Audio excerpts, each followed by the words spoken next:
Oi, gente, esse é o podcast sobre o livro Vidas Secas, de Graciliano Ramos. E o nosso grupo sou eu, oi, a Tamara, Oi. Juliane e Evelyn. Oi. E nós somos da turma 13MB.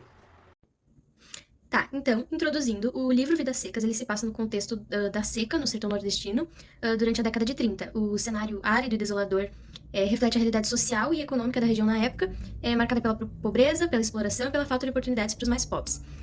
O livro, ou o autor, ele apresenta uma visão crítica da sociedade brasileira, ele evidencia as condições de vida precárias enfrentadas pelos personagens e a insensibilidade do governo ou dos governantes diante do sofrimento do povo nordestino.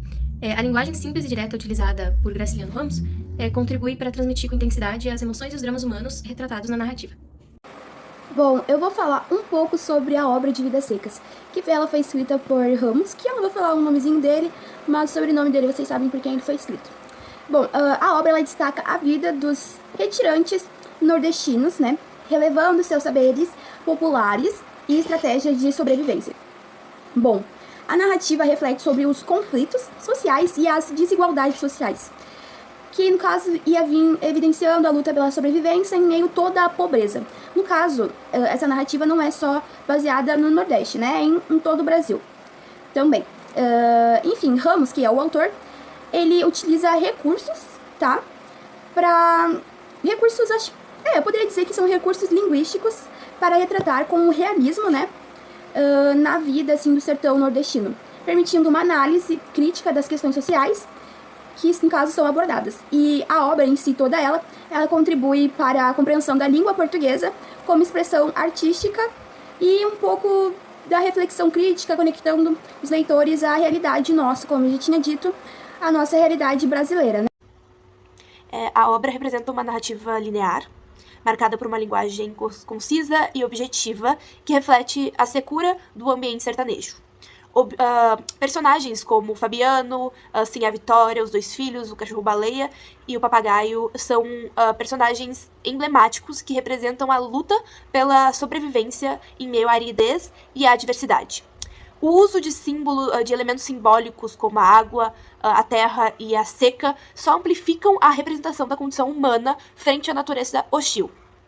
A obra representa de forma contundente a realidade da pobreza e da desigualdade social no sertão nordestino, e evidenciando a marginalização e a falta de oportunidades enfrentadas pelos personagens. A migração forçada em busca de melhores condições de vida é um tema recorrente, evidenciando a precariedade das condições de existência no sertão. As condições de vida no sertão eram duras. A fome, a falta de educação e a saúde são aspectos sociológicos cruciais abordados no tema. O cenário árido e implacável do sertão nordestino exerce um papel central na trama, e isso influencia diretamente a vida dos personagens, e moldando suas experiências e personalidades. A obra foi escrita em um contexto de intensa instabilidade política e social do Brasil, e isso reflete as desigualdades e injustiças sociais do período. Graciliano Ramos utiliza a narrativa para fazer uma crítica contundente à exploração e à opressão enfrentada pelas camadas mais vulneráveis da sociedade da época. Pobreza e a fome. A obra retrata de forma vivida a luta diária pela sobrevivência em condições de extrema pobreza e escassez. Desigualdade e a exploração. A desigualdade econômica e social é evidências nas relações de poder e na injustiça enfrentadas pelos personagens submetidos à exploração ao abandono. Questões sociais e econômicas. A leitura de Vidas Secas estimula a reflexão sobre as questões sociais e econômicas presentes nas obras, despertando a empatia e o pensamento crítico em relação às condições de vida dos mais desfavorecidos. Busca por soluções e ações transformadoras. Ao confrontar a realidade brutal retratada na obra, os leitores são incentivados a buscar soluções e ações transformadas para combater a pobreza e a desigualdade social. Pobreza e migração. A pobreza extrema no sertão nordestino muitas vezes força os personagens a migrar em busca de condições de vida mais dignas. Desigualdade de condições de vida. A desigualdade social se manifesta nas discrepâncias gritantes nas condições de vida entre as diferentes classes sociais, evidenciando a injustiça estrutural presente na sociedade. Para finalizar, em síntese, o livro Vidas Secas, do Graciliano Ramos, transcende os limites da narrativa literária, oferece uma análise profunda e interconectada das questões sociais, econômicas e geográficas do sertão nordestino, enquanto estimula a empatia e o pensamento crítico do leitor. Bom, gente, agora encerramos o nosso videocast. Espero que vocês tenham gostado e é isso. Beijo!